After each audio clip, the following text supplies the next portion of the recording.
Lions TV, we are sponsored by Regal Elevators and Lifts Consultants Limited, a company that is owned and operated by a Millwall fan, just like every single one of the sponsors that you can see on the screen right now. If you are going to do a bit of business in 2025, then please keep it in the Millwall family by checking out all of our sponsors' website links in the description below. This is your preview show looking ahead to Saturday's game, the first one back after the absolute pain in the arse that is the international break. We make the long trip to face AFC Sunderland, and the playoffs are not impossible. In this video, I'm going to explain to you why. As always, let's kick off the show by taking a look at the 11 that Alex Neil might pick to start the match. Okay, so if you don't remember, because it does seem like an absolute fucking lifetime ago, last time out, before the international break, we was live on the custard and jelly against Stoke, early kickoff, and we got a winner in that game through Mihailo Ivanovic. And if we hadn't have won that, then the playoffs would have definitely been a distant memory once again. I'm saying playoffs, I'm banging on about playoffs because we're looking to the league table shortly, but it's not impossible. So what did the gaffer do against Stoke? He went with two up front, Ivanovic and Coburn, and it didn't work for me. I'm not convinced that two big strikers together can work. However, the game had a very end of season feel about it, and I'm starting to think now, and I did say it in my Stoke preview that, look, it's looking unlikely the playoffs, but results went our way, so once again, it's not impossible.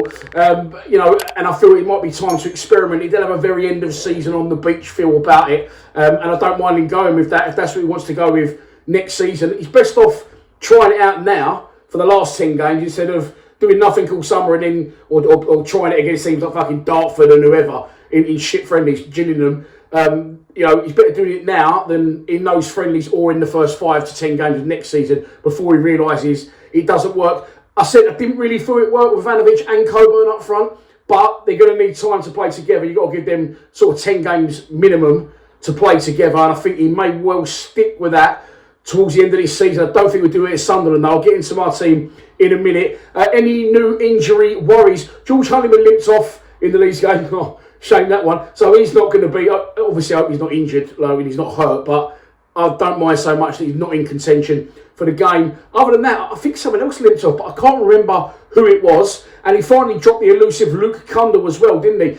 People coming back. Ryan Leonard actually played, and I heard that Ryan Leonard was done, and Ryan Leonard probably wouldn't play again for Millwall. He's recently activated his contract extension as well, so he's going to be here another year, having played enough games this year, which I'm over the moon about because he is like a fine wine and he just gets better and better with age. But he actually played a few days ago in the under-21s. They must be behind on their league commitments because they've been piling up the games recently in under-21s, and Ryan Leonard actually put a lovely ball across the box for AJ Matthews, someone who's also been injured pretty much since he first got to the club. Limped off after 12 minutes on his debut for the under-21s with a hammy injury, I think. But since then, Matthews has come back in, and I think he's sort of done up 4 in his last 3 games, and they're really good finishes, getting on the end of almost Tom Bradshaw-esque, getting on the end of good crosses, long and hard across the face of the box.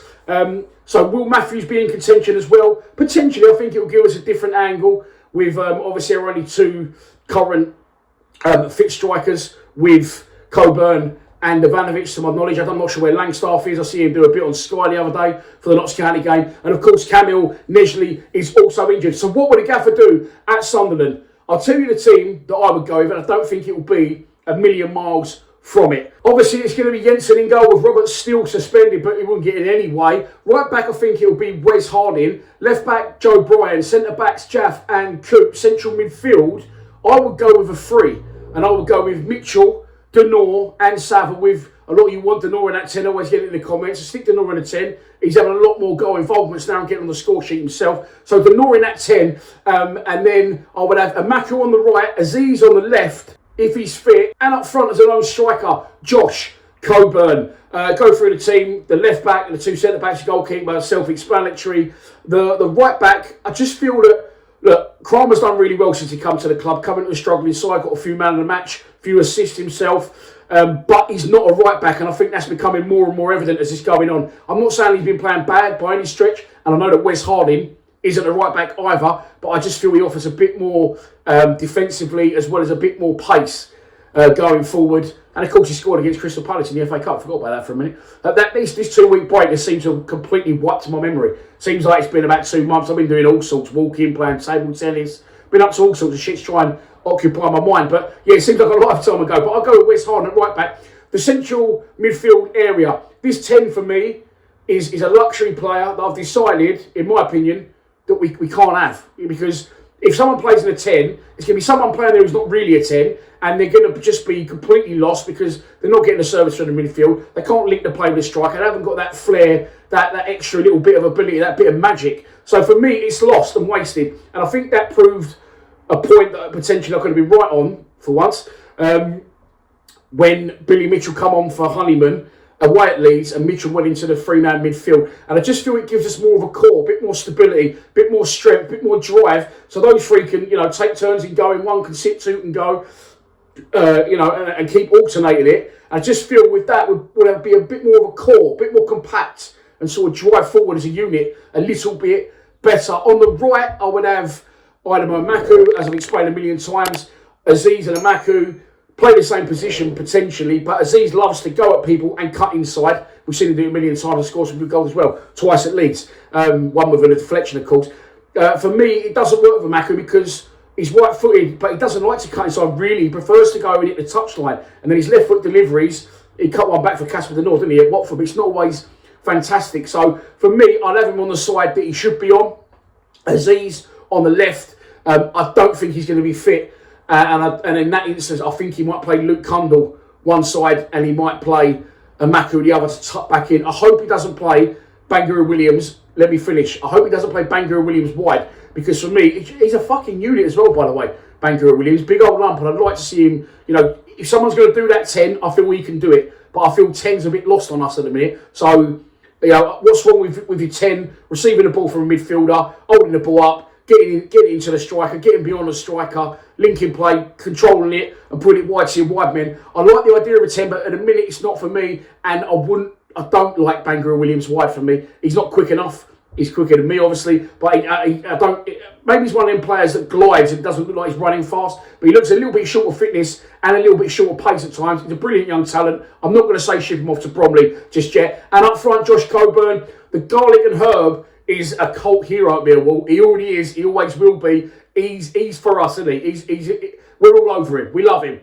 But again, in this instance, we're going to be up against the big centre forwards, and the balls are going to be coming and getting shipped up. That's not his game to flick them on. He can't win any of them. Let's be honest. He scores some fantastic goals. He's a brilliant asset to the club, and he's a cult hero already. But he can't hold the ball up as well as Coburn can. So I'll go with Josh Coburn up front. But I don't think Aziz will play, and I think he might play Amaku left, but I think he'll play Cundle on the right, as I'm not expecting Aziz to be fit.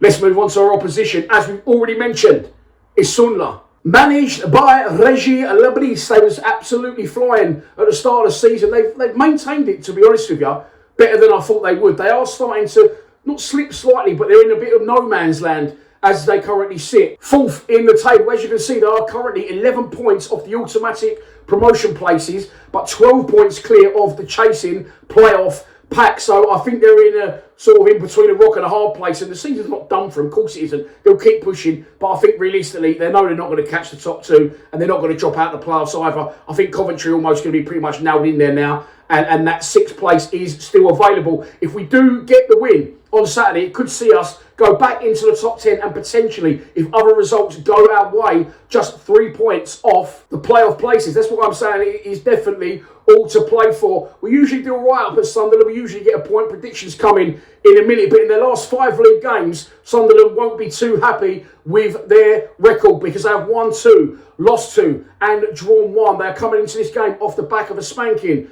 That's what she said from Frank Lampard's Coventry City, and previous to that they drew 1-1 at home against Preston North End. So they're having a slight dip in form, and they'll be looking to rectify that against us on Saturday at the Stadium of Light.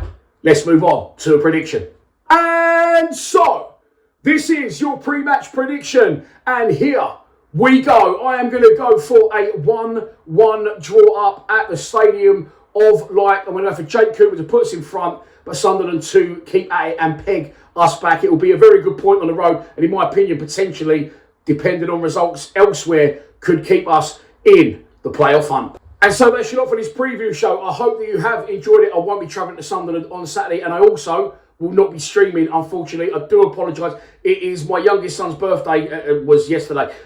So we're seeing him this weekend. Me and Henry, we're getting up early, 9 a.m. We're going to take him all the places he likes to go up in London, and then we're going to get him back and then home to watch the game. But I'm not going to be home in time to stream. I'm going to be literally home just in time for kickoff. But I will do a full-time reaction. But some good news, well, all the good news. The O'Maras are going. There's 8 of them going up. I think it was Joe's birthday last week. Happy birthday, Jose.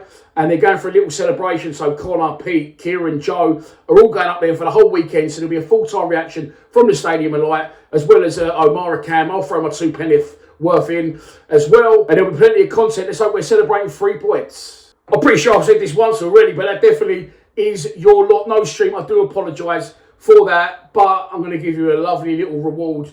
The news will probably be out tomorrow on socials. A Lions Lounge of sorts. I can't say any more than that, but check the socials tomorrow. There's something very, very big coming on the channel in association with Millwall Football Club. Please subscribe to Lions TV. Come on, you Lions.